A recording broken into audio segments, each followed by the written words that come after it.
ప్రణాళికల ఆవశ్యకత. మరి భారతదేశానికి ప్రణాళికల యొక్క ఆవశ్యకత ఏంటిది? దీని నుంచి భారతదేశము ఎలా ఎలా ఈ పంచవర్ష ప్రణాళికను అమలుపరిచి భారతదేశానికి ఏం వాంఛించింది అంటే, భారతదేశంలో బ్రిటిష్ వారి పరిపాలన కాలం ప్రణాళిక ఆధారిత అభివృద్ధి జరగలేదు. ప్రణాళికలు ఎందుకు అమలుపరుస్తారు అంటే, ప్రధానంగా ప్రణాళికలు ఆర్థిక అభివృద్ధి కొరకు అమలుపరుస్తారు. కానీ బ్రిటిష్ వారి యొక్క వలస దేశంగా భారతదేశం ఎప్పుడైతే పరిపాలించబడిందో, బ్రిటిష్ వారు పంచవర్ష ప్రణాళికలను అమలుపరచలేదు. పంచవర్ష ప్రణాళికను ఒక దేశం యొక్క ఆర్థిక వ్యవస్థను అభివృద్ధి చేయడానికి అమలుపరుస్తారు. కానీ బ్రిటిష్ వారు భారతదేశానికి దోపిడీ చేసేవారుగా వచ్చారు, దోపిడీ చేస్తూ పోయారు. కానీ వాళ్లకు భారతదేశానికి అభివృద్ధి చేయాలనే ఆలోచన ఏ కోశాన లేదు. కాబట్టి వాళ్ళు ఈ పంచవర్ష ప్రణాళికాయుతమైనటువంటి అభివృద్ధిని భారతదేశంలో అమలుపరచలేదు. ఇక రష్యా తరహా పంచవర్ష ప్రణాళికలు భారతదేశానికి ఆదర్శవంతమయ్యాయి. అంటే బ్రిటిష్ వారి పరిపాలన కాలంలో బ్రిటిష్ వారు ఏ విధమైనటువంటి ఆర్థిక విధానాలను అమలుపరిచారో ఆ ఆర్థిక విధానాలు భారతీయులకు తిరస్కరమైనవి. కానీ అదే సందర్భంలో రష్యా తరహా ఆర్థిక ప్రణాళికలు భారతదేశాల వారికి ఎంతో ప్రభావితం చేశాయి. మరి ఇటువంటి ఆర్థిక వ్యవస్థ భారతదేశానికి ఎంతో ముఖ్యము. కాబట్టి ఇవి ప్రణాళికలు ఆదర్శవంతమయ్యాయి. అభివృద్ధి చెందిన మరియు అభివృద్ధి చెందుతున్న దేశాలు ఆర్థిక అభివృద్ధి సాధించడానికి ఎన్నో ఆటంకాలు ఎదుర్కొంటున్నాయి. అంటే ప్రపంచ ఆర్థిక వ్యవస్థలను 3 రకాల ఆర్థిక వ్యవస్థలుగా వర్గీకరిస్తారు. ఒకటి అభివృద్ధి చెందినటువంటి ఆర్థిక వ్యవస్థలు, రెండవది అభివృద్ధి చెందుతున్నటువంటి ఆర్థిక వ్యవస్థలు, మూడవది అభివృద్ధి చెందని ఆర్థిక వ్యవస్థలు. అంటే వీటిని ఏ ప్రమాణాలుగా తీసుకుంటారు అంటే, అభివృద్ధి చెందినటువంటి ఆర్థిక వ్యవస్థలు అవి ఆర్థిక వ్యవస్థ అభివృద్ధి చెందడానికి ఆటంకాలను అధిగమించి అవి ఆర్థిక పరిణామ క్రమంలో ముందుకు వెళ్తుంటాయి. ఇక రెండవ ఆర్థిక వ్యవస్థలు అభివృద్ధి చెందుతున్నటువంటి ఆర్థిక వ్యవస్థలు. ఇవి అభివృద్ధి చెందినటువంటి ఆర్థిక వ్యవస్థ మరి అభివృద్ధి చెందని ఆర్థిక వ్యవస్థల మధ్యన ఉంటాయి. అభివృద్ధి చెందుతున్నటువంటి ఆర్థిక వ్యవస్థలు అభివృద్ధి చెందని ఆర్థిక వ్యవస్థల కన్నా బయటపడి ఇవి అభివృద్ధి చెందే ఆర్థిక వ్యవస్థలను అందుకోవడానికి ప్రయత్నం చేస్తుంటాయి. అంటే ఇక్కడ అభివృద్ధి చెందని ఆర్థిక వ్యవస్థలు మరి అభివృద్ధి చెందని ఆర్థిక వ్యవస్థలకు సంబంధించి ఆర్థికపరమైన అభివృద్ధికి ఎన్నో ఆటంకాలు ఉంటాయి. అంటే పెట్టుబడి ఆటంకం ఒకటి, శాస్త్ర సాంకేతిక ఆటంకం ఒకటి, నైపుణ్యం కలిగినటువంటి కార్మికులకు సంబంధించినటువంటి ఆటంకం ఒకటి, మూడవది ఇంకా ముఖ్యమైనది అవి లభ్యమవుతున్నటువంటి భౌతిక వనరులను అంటే ముడి వనరులను ఉపయోగించుకోవడంలో విఫలము చెందుతూ ఉంటాయి. దీనితో పాటు మార్కెట్ వ్యవస్థ అభివృద్ధి చెంది ఉండదు. కాబట్టి ఇటువంటి సందర్భాల్లో ఇవి ఎన్నో ఆటంకాలను ఎదుర్కొంటూ ఇవి ముందుకు నడుస్తూ ఉంటాయి. కాబట్టి అటువంటి కోవకు చెందినటువంటి భారతదేశం అంటే అప్పుడు ఆ కాలంలో మనకు స్వాతంత్రం వచ్చే నాటికి ఇది అభివృద్ధి చెందని ఆర్థిక వ్యవస్థ. కానీ భారతదేశము మనకు స్వాతంత్రం వచ్చిన తర్వాత అభివృద్ధి పరిణామ క్రమాన్ని అంటే అభివృద్ధికి కావాల్సినటువంటి చర్యలను చేపట్టి ఇది అభివృద్ధి క్రమంలో ముందరికి వెళ్తుంది. కాబట్టి ఇది అభివృద్ధి చెందినటువంటి ఆర్థిక వ్యవస్థగా పరిణామం చెందినటువంటి క్రమంలో ఇది భారతదేశ ఆర్థిక వ్యవస్థ కూడా ఎన్నో ఆటంకాలను ఎదుర్కొంది, ఎన్నో అడ్డంకులను ఎదుర్కొంది, ఎన్నో ఒడిదుడుకులకు ఎదుర్కొంది. అంటే ఉన్నటువంటి పరిమితమైనటువంటి వనరులను, పరిమితమైనటువంటి శాస్త్ర సాంకేతిక విజ్ఞానం, పరిమితమైనటువంటి పెట్టుబడి లభ్యత, పరిమితమైనటువంటి నైపుణ్యము కలిగినటువంటి కార్మికులకు సంబంధించి ఇది ఎన్నో అడ్డంకులను ఎదుర్కొంది. అటువంటి కోకు చెందినటువంటిదే భారతదేశం. వీటిని అధిగమించి సమగ్ర సత్వర ఆర్థిక అభివృద్ధి సాధించడానికి ఆర్థిక ప్రణాళికలు అవసరము. అంటే మనము ఇప్పుడు చెప్పుకున్నట్టు ఏ ఆటంకాలు అయితే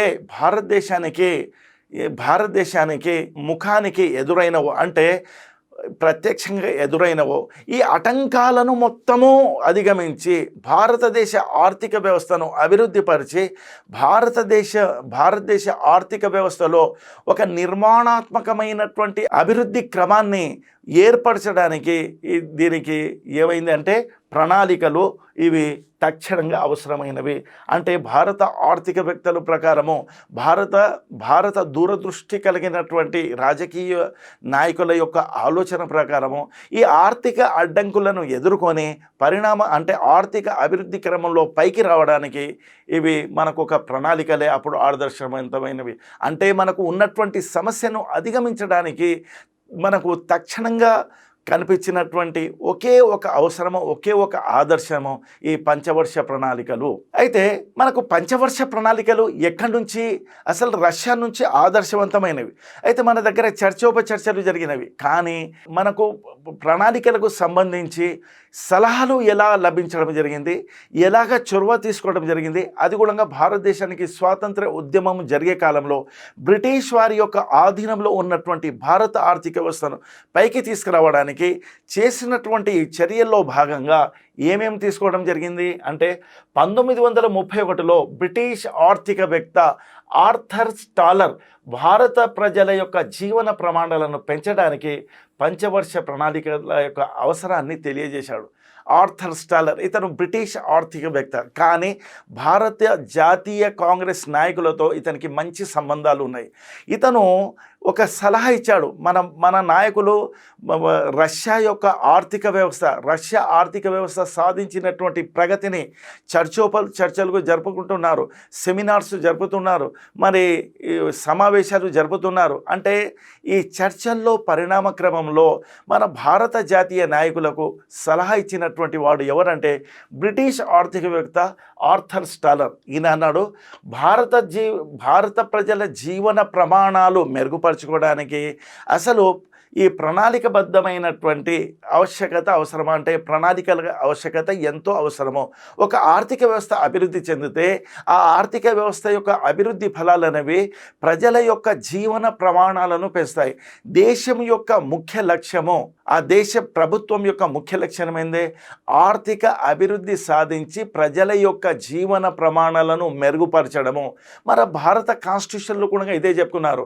అంటే ఆర్థిక సమానత్వము, సామాజిక సమానత్వము, మరి దీనితో పాటు ముఖ్య సాంస్కృతిక సమానత్వము ఏర్పడాలి. దానికి ఈ ఆర్థర్ స్టాలర్ భారత జాతీయ కాంగ్రెస్ నాయకులకు ఇచ్చినటువంటి సలహా ఏంది?